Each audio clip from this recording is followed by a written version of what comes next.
Hello, hello! Magandang araw sa inyong lahat. Kamusta kayo? Day duty nga ang aming daddy at kinakantahan nga ako ni Zayn na alphabet song. Napansin ko naman yung diaper niya pahulog na. Kaya naman maaga ko nga siya pinaliguan at para sa gabi naman ay punas-punas na lang at papalitan ko na lang siya ng damit. Nitong taglamig nga medyo nag-dry nga yung skin niya at mahilig nga siya magkamot-kamot. Kakakamot nga niya, nasugat niya na yung sa may kamay niya. Medyo nag-dry na nga rin yung katikati niya sa mukha pero nilalagyan ko pa nga nitong gel. Kung kailan na nga din nag-dry yung katikati niya sa mukha, dun pa nga siya kamot ng kamot. Kakaligo nga lang niya at medyo malamig nga yung paa niya kaya naman kumuha nga ako ng medyas para isuot sa kanya. Madalas nga rin pala napaapalang siya dito sa loob ng bahay at minsan hindi niya talaga sinusuot yung tsinelas niya. Kaya mas gusto ko na nga lang nasuotan siya ng medyas dahil nga malamig din yung tiles kapag ka nakapaapa. Kapag ganitong bagong ligo nga pala si Zayn, medyo behave siya kapag kakamila. Kapag meron kasi yung daddy niya ay sobrang kulit. Yung bang nagagawa niya lahat ng gusto niya dahil nga hindi ganong nagagalit yung daddy niya. Kapag kasi ako, dapat makuha ka sa tingin, ganon. Kaya kapag meron talaga yung daddy niya, siya yung kinukulit niya. So ayun, sinulit-sulit ko na nga rin yung paglilinis ng kanyang tenga habang behave pang ang bata. Inalis ko na nga rin yung mga kulangot niya para naman makahinga siya ng maayos.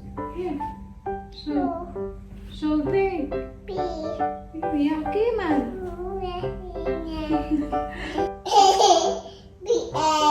Bigas.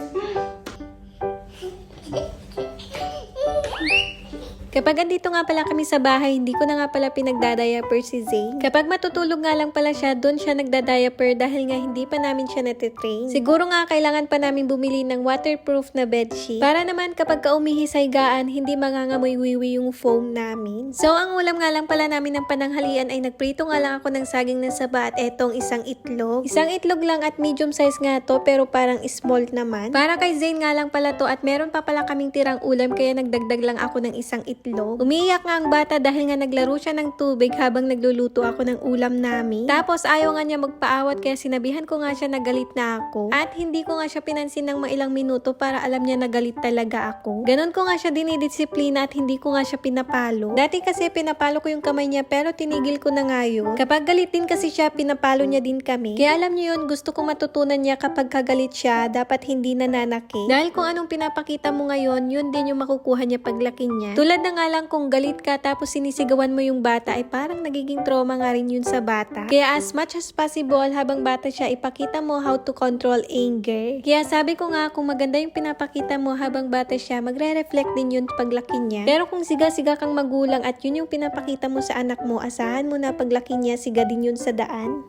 So ayun nga, ang niluto ko nga palang ulam namin for dinner ay monggo. Tapos nakapagluto na nga rin ako ng aming kanin. Nung natapos naman na ako magluto, eto pinaglalaruan nga ni Zayn etong mga hugasin ko. Kaya naman hinugasan ko na nga para wala namang tambak na hugasin. At para na nga din malinis dito sa aming lababo pagkadating ng aming daddy. Pagkatapos ko naman maghugas, nagtapon na nga rin ako ng basura dahil nga puno na nga rin yung plastic. Pagkadating naman ng aming daddy, kumain na nga rin kami. Dati nga pala hindi nga mahilig si Zayn sa monggo. As in, ayaw niya, pero eto nga yung ulam namin kagabi at napadami nga siya ng kain. Madami nga palang nakakain si Zayn pero hindi nga siya tabain. At pang take 2 na nga rin pala niya yan yung nasa mangkok niya. O siya, paano? Hanggang dito nga lang muna, sa susunod ulit. Bye-bye mo day.